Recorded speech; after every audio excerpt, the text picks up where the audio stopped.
अब देखो यार, अगर तुम लोग कर्ट एंगल के फैन हो तो ये वीडियो तुम्हारे लिए होने वाली है, क्योंकि डब्ल्यूडब्ल्यूई में कर्ट एंगल के रिटर्न होने को लेकर कर्ट एंगल ने काफ़ी बड़ा खुलासा कर दिया है। डब्ल्यूडब्ल्यूई में जूलिया के अपकमिंग डेब्यू को लेकर जूलिया के मेजर प्लान सामने आ चुके गए। डब्ल्यूडब्ल्यूई में ब्लड लाइन में जीला फातू के फ्यूचर को लेकर जीला फातू का काफ़ी बड़ा स्टेटमेंट आ रहा है। तो गाइज वहीं एजेली के रिटर्न होने को लेकर सीएम पंक ने एक बार फिर से बात की है। तो गाइज चलिए बिना किसी देरी के शुरू करते हैं इस वीडियो को। और गाइस सबसे पहले बात करेंगे डब्ल्यूडब्ल्यूई के एनएक्सटी के व्यूअरशिप की। बात करें अगर यहाँ पर डब्ल्यूडब्ल्यूई के एनएक्सटी की, तो गाइस जैसा कि आपको याद होगा लास्ट वीक जब डब्ल्यूडब्ल्यूई ने उनका एनएक्सटी किया तो लास्ट वीक डब्ल्यूडब्ल्यूई के एनएक्सटी शो को करीबन 6,33,000 व्यूअरशिप मिली थी। बट इस हफ्ते जब डब्ल्यूडब्ल्यूई का एनएक्सटी शो ओलंपिक्स के साथ हेड टू हेड गया तो इस हफ्ते डब्ल्यूडब्ल्यूई के एनएक्सटी की व्यूअरशिप लास्ट वीक के मुकाबले काफ़ी ज़्यादा गिर चुकी है। और इस हफ्ते डब्ल्यूडब्ल्यूई के एनएक्सटी शो को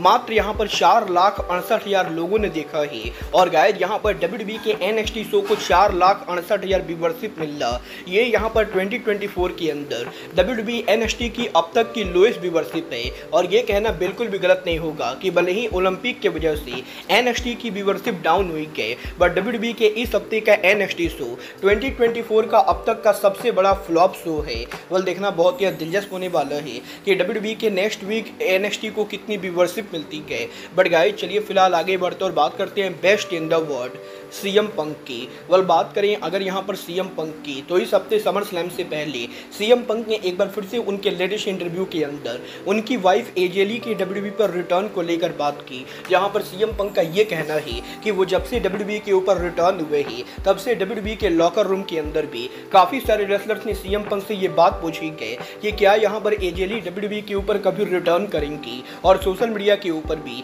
फैंस यहाँ पर लगातार ये डिमांड कर रहे हैं कि एजेली को डब्ल्यूडब्ल्यूई पर रिटर्न करना चाहिए। और सीएम पंक भी पर्सनली यही चाहते गए कि एजेली यहाँ पर रेसलिंग रिंग के अंदर दोबारा रिटर्न करे। बट गाइस सीएम पंक एजेली को रिटर्न करने के लिए उनकी तरफ से फोर्स नहीं कर सकते गए।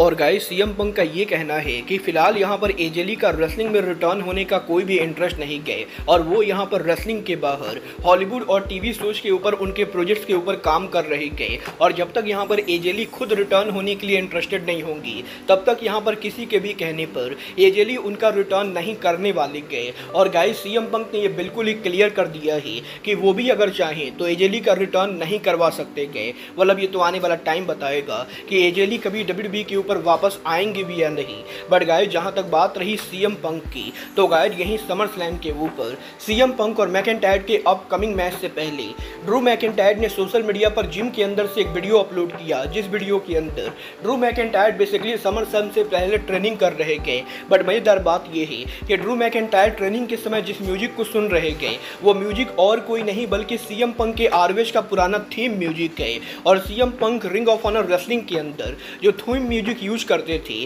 सीएम पंक के उसी थीम म्यूजिक को सुनते हुए ड्रू मैकिंटायर बेसिकली उनकी ट्रेनिंग कर रहे थे। और गाइज अब भी यहाँ पर ड्रू मैकिंटायर लगातार सोशल मीडिया के ऊपर सीएम पंक को ट्रोल कर रहे गए। देखना बहुत ही दिलचस्प होने वाला है कि आखिर समर स्लैम के ऊपर मैकिंटायर और पंक के इस मैच को कौन जीतता है। बट गाइज चलिए फिलहाल आगे बढ़ते और बात करते हैं डब्ल्यूडब्ल्यूई के न्यूएस्ट साइनिंग जूलिया की। बात करें अगर यहाँ पर जूलिया की, तो गाइस ये बात तो हम सभी लोगों को मालूम है, डब्ल्यूडब्ल्यूई ने फेमस जापानीज सुपरस्टार जूलिया को कंपनी में साइन कर लिया है। और जूलिया ने ऑलरेडी ये अनाउंस कर दिया है कि वो यहाँ पर 19 अगस्त को जापानीज रेसलिंग प्रमोशन मारी गोल्ड के अंदर उनका आखिरी मैच रेसल करेंगी। और 19 अगस्त को जूलिया के आखिरी मैच को रेसल करने के बाद वो यहाँ पर अगस्त के एंडिंग के ऊपर अमेरिका आकर डब्ल्यूडब्ल्यूई के लिए कम्पीट करने वाले गए। और यही जूलिया के अपकमिंग डब्ल्यूडब्ल्यूई में डेब्यू को लेकर जूलिया का काफ़ी बड़ा स्टेटमेंट आ रहा है, जहां पर जूलिया का ये कहना है कि जब वो डब्ल्यूडब्ल्यूई के एनएक्सटी के ऊपर डेब्यू करेंगी तो वो यहां पर डब्ल्यूडब्ल्यूई के एनएक्सटी के अंदर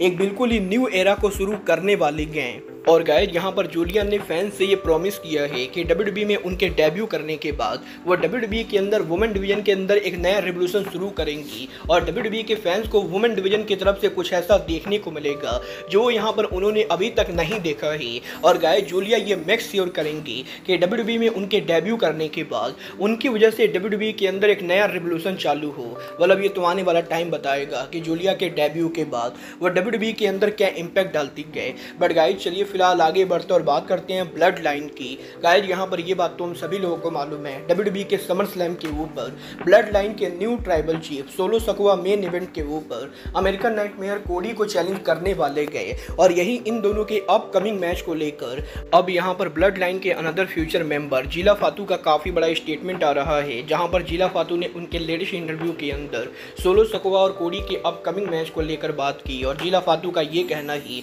कि जीला फातू ये बता सकते हैं कि WWE के समर स्लैम के ऊपर ब्लड लाइन का अनदर एरा चालू होने वाला है, क्योंकि जीला फातू इस चीज़ को लेकर श्योर है कि सोलो सकवा समर स्लैम के ऊपर कोडी रोड्स को बीट करके वर्ल्ड चैंपियन बनेंगे और WWE के अंदर एक बार फिर से WWE का बिगेस्ट टाइटल ब्लड लाइन के अंदर आएगा। और गाइस जीला फातू ये देखने के लिए काफ़ी एक्साइटेड है कि ब्लड लाइन का न्यू एरा WWE को कैसे रूल करता है। और यही जीला फातू के इस इंटरव्यू के बाद जीला फातू सोशल मीडिया के ऊपर जेकब फातू के ट्वीट के ऊपर रिप्लाई करते गए और जीला फातू लगातार ये टीच कर रहे गए कि बहुत ही जल्द WWE के अंदर वो भी ब्लड लाइन का हिस्सा बनने वाले गए। बल देखना बहुत ही दिलचस्प होने वाला है तमा तोंगा तोंगा लोआ और जेकब फातू के बाद आखिर जीला फातू WWE पर डेब्यू करके ब्लड लाइन को ज्वाइन कब करते गए। बट गाइस चलिए फिलहाल आगे बढ़ते हैं और बात करते हैं WWE hall of famer Olympic gold medallist Kurt Angle की। बल बात करें अगर यहाँ पर कर्ट एंगल की तो गाइस इस हफ्ते कर्ट एंगल के लेटेस्ट इंटरव्यू के ऊपर कर्ट एंगल ने WWE में उनके रिटर्न को लेकर काफ़ी बड़ा खुलासा किया, जहां पर कर्ट एंगल का ये कहना है कि आज से करीबन 2 साल पहले 2022 के अंदर कर्ट एंगल ओरिजिनली WWE पर रिटर्न करने वाले थे और 2022 में जब मैट रिडल WWE के अंदर काम करते थे तो एक टाइम के ऊपर WWE कंपनी ये चाहती थी कि मैट रिडल सिंगल स्टार बने और मैट रिडल को बड़ा स्टार बनाने के लिए WWE कंपनी कर्ट एंगल को मैट रिडल का मैनेजर बनाना चाहती थी और WWE के क्रिएटिव टीम की तरफ से कर्ट एंगल को मैनेजर बनने के लिए ऑफर दिया गया था। But guys WWE company Kurt Angle को मैनेजर बनने के लिए जो पैसे ऑफर कर रही थी वो यहाँ पर बहुत ही कम पैसे थे और गाइस कर्ट एंगल का ये कहना है कि कर्ट एंगल को यहाँ पर मैट रिडल के मैनेजर बनने से कोई भी प्रॉब्लम नहीं थी और उन्हें यहाँ पर यह आइडिया भी काफ़ी पसंद था। बट गाइस क्योंकि कर्ट एंगल के ऑन स्क्रीन मैनेजर बनने के बाद उन्हें यहाँ पर वीकली बेसिस पर शो पर अपीयर होना पड़ता, तो गाइस इसीलिए कर्ट एंगल को WWE के द्वारा पैसे ऑफर किए गए थे वो पैसे यहाँ पर काफ़ी कम थे और WWE कंपनी क्योंकि कर्ट एंगल को मोटे पैसे नहीं दे रही थी तो इसीलिए कर्ट एंगल ने ये डिसाइड किया कि वो WWE पर रिटर्न नहीं करेंगे। और गाइस अगर यहाँ पर 2022 के अंदर WWE ने कर्ट एंगल को मोटे पैसे दिए होते तो कर्ट एंगल आज के टाइम के ऊपर WWE के ऑन स्क्रीन पर काम कर रहे होते। बोल आपको क्या लगता है WWE को कर्ट एंगल का रिटर्न कराना चाहिए या नहीं, आप लोग मुझे कमेंट करके बताइए। बट गाइस अब आज के इस वीडियो में बस इतना ही, मैं मिलता हूँ आपसे अपने अगले वीडियो में। बट गाइस तब तक के लिए goodbye, good night and bang.